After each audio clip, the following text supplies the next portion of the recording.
Allez, bonjour à tous et bienvenue sur votre chaîne Smart Yvon avec le test aujourd'hui du Ulefone Note 16 Pro, un smartphone intéressant à un tarif intéressant qui valait le coup qu'on s'y attarde car il peut être une bonne alternative à nombre d'entre vous. Allez, générique et on se retrouve, c'est parti.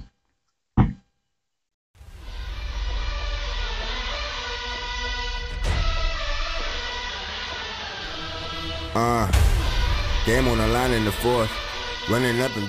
Merci à vous, le générique est passé, merci à vous d'être sur la chaîne, bientôt 2 ans, même plus de 2 ans qu'on est ensemble, et c'est toujours un plaisir vraiment pour moi de vous présenter des smartphones, de les tester à ma façon, voilà, et je suis ravi que ça vous plaise et que vous soyez là avec moi à chaque fois plus nombreux. L'Ulefone Note 16 Pro, il est ici, c'est un smartphone milieu de gamme de chez Ulefone, qui s'inspire bien évidemment grandement de chez nos amis à la pomme. Voilà, bon, hein. Après, on n'est pas sur le même tarif non plus. N'hésitez pas à me rejoindre sur les réseaux sociaux, je vous les balance dans la description et juste ici sur votre écran. Ça me fait toujours plaisir, merci à vous d'être sur les réseaux avec moi, on échange et on discute. Le Ulefone Note 16 Pro, c'est un smartphone, donc pour ma part, il y a plusieurs modèles. J'ai pris le moins cher, le 4 Go de RAM, et le 128 Go de stockage. Il est vendu maintenant aux alentours de 100 €.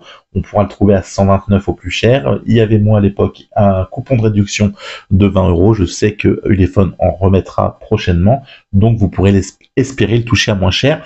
Et il est aussi en version plus élevée avec 16 Go et 256 Go, 16 Go de RAM, 256 de stockage. Et là, on est aux alentours de 140-160 € selon les sites vendeurs. Un écran en 6,52 pouces LCD HD+, format 29e. Un écran qui en pleine luminosité saura faire le travail. Pas de difficulté, franchement là-dessus, ça passe et c'est très bien. Un capteur d'empreinte embarqué sur le côté, le volume plus-moins. À l'arrière, on retrouvera donc, hop là, les deux caméras. Une en 50 mégapixels de chez Samsung et pour la deuxième, une macro en 2 mégapixels. Et enfin, bon, la LED. Au-dessus, eh bien rien, à part mes jolies traces de doigts. Sur le côté, l'emplacement carte SIM, donc 2 SIM ou une SIM, une SD. Et enfin en dessous, et oui, en dessous de l'USB type C, la sortie haut-parleur, la prise jack. On est ravi de voir que même Ulefone, pour le tarif proposé, a fait mieux que Xiaomi et le Redmi 12C en proposant de l'USB type C. Je vous rappelle dans de précédents tests que nous avons vus sur la chaîne que le Redmi 12C était lui avec 3 Go de RAM plus 3 en extension virtuelle, ce qui le poussait à 6,64 pour la même tarification que ce smartphone. Attention, je ne compare pas non plus Xiaomi et Ulefone, c'est pas la même chose, mais il y a quelque chose quand même à jouer quand on voit que pour le même prix, on peut avoir autre chose. Il existe en couleur noir, bleu, et là on est sur le Purple Midnight. Je vous laisserai traduire pour les non bilingues, moi je le sais, donc je ne vous le dirai pas. On est sur la version pro de ce smartphone. Une batterie de 4000 mAh, une charge de 10 watts. Dans la boîte, on retrouve d'ailleurs le chargeur, le câble, une coque et un film posé donc sur le téléphone. Et je vous rappelle là aussi que pour le même... Je n'arrive pas à enlever cette petite saleté, ça y est. Et d'ailleurs, je vous rappelle que pour le même prix chez Xiaomi, pas de coque et pas de film sur l'écran. Une batterie de 4000 mAh qui viendra, 4400 mAh qui viendra propulser le smartphone sur 2 jours faciles. Un jour si vous êtes un peu plus gourmand, mais franchement les 2 jours ça tient grâce au processeur Unisoc T606 qui a la même puissance que le G85 de chez Mediatek, qui ont fait donc un smartphone à peu près à 230 000 points en tout, qui permet de jouer à Call of, à Asphalt 9, à Roblox sans aucun lag, sans aucune difficulté. C'est donc plutôt agréable et franchement j'ai pas eu de soucis sur les sessions gaming. D'ailleurs c'est ma fille qui a récupéré ce smartphone parce qu'elle a explosé le sien. Et donc, eh bien, le test, c'est elle qui l'a, ce qui peut expliquer, vous pouvez voir des jeux installés, Zepeto, etc., Roblox qui fonctionne donc aisément. La partie selfie, donc en 8 mégapixels, le capteur d'empreinte qui est très réactif sur le côté, il est bien positionné, ce qui fait qu'il tombe correctement sous le doigt, et il est très réactif, donc là aussi c'est très bien. On a un écran donc de 6,52 pouces avec un Water Display, des bordures qui sont à peu près équivalentes à celles proposées par Xiaomi, donc on n'est pas sur un smartphone déconnant, on n'est pas non plus sur un smartphone bien sûr haut de gamme, et on le voit, c'est pas de la molette, mais néanmoins ça fait le taf, luminosité extérieure, intérieure, pas de souci quand on le pousse au maximum. 164 grammes, c'est réellement un point fort, là où Xiaomi était lui aussi à 192 sur son smartphone. Là, on est à 164 grammes, ce qui donne un smartphone léger, une bonne prise en main. C'est pas mal, franchement, c'est pas mal. J'étais vraiment agréablement surpris par le modèle. On est effectivement sur du tout plastique qui viendra prendre quelques traces de doigts, mais ça reste néanmoins plutôt joli avec cet effet mat. La texture est agréable sous le doigt. Par contre, j'aurais un petit peu l'avantage de Redmi 12C. La coque arrière me faisait plus kiffer que celle-ci, mais bon, néanmoins, ça passe. 76,4 mm pour la largeur, 165 mm pour la partie haute du téléphone, et enfin 8,7 pour la partie épaisseur. Et là aussi, une fois encore, le choix fait par Ulefone est plutôt bon, donc ça reste très satisfaisant. J'ai vraiment aimé tourner avec ce téléphone, et ma fille, on est plutôt contente. On est actuellement sur un Android de 13 ou 12, je vais vous dire ça tout de suite, je ne sais plus. On est donc tac, sur la version Android 13. Alors, je ne pense pas que vous irez sur la 14. Néanmoins, on est sur la dernière version d'Android.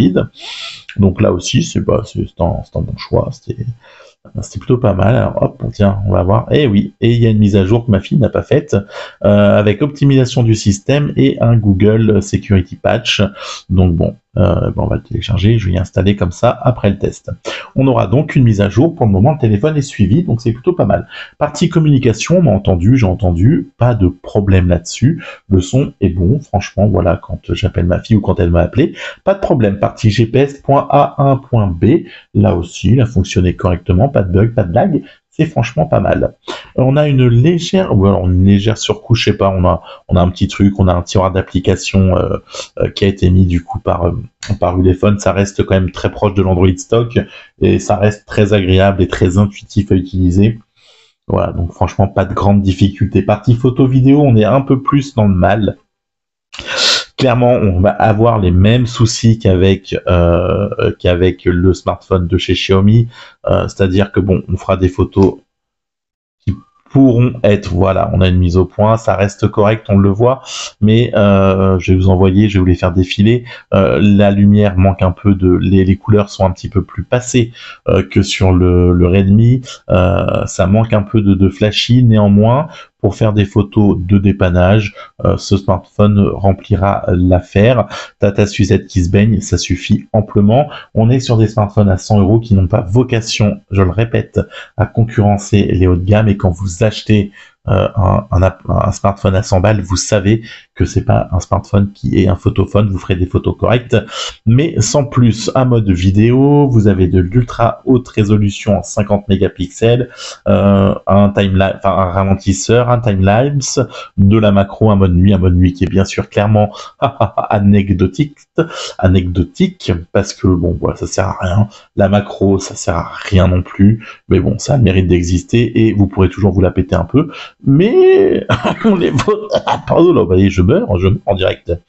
Les photos restent néanmoins avec un large choix de possibilités d'éventail, et c'est plutôt un carton plein là aussi en termes de possibilités de photos fait par Ulefone. J'ai pas grand chose à venir reprocher à ce smartphone.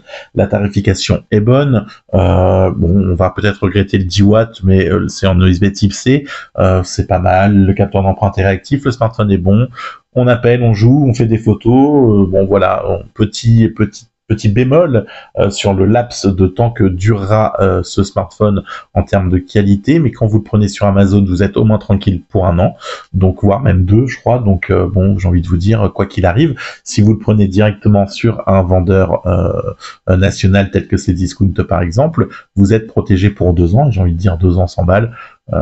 C'est pas si mal que ça déjà, hein. Franchement, c'est un de mes petits coups de cœur, ce Ulefone, parce que pour le tarif proposé, je trouve que le rapport qualité-prix est très bon. Allez, on se retrouve très vite avec une prochaine vidéo de test. D'ici là, prenez soin de vous. Ciao, bye bye.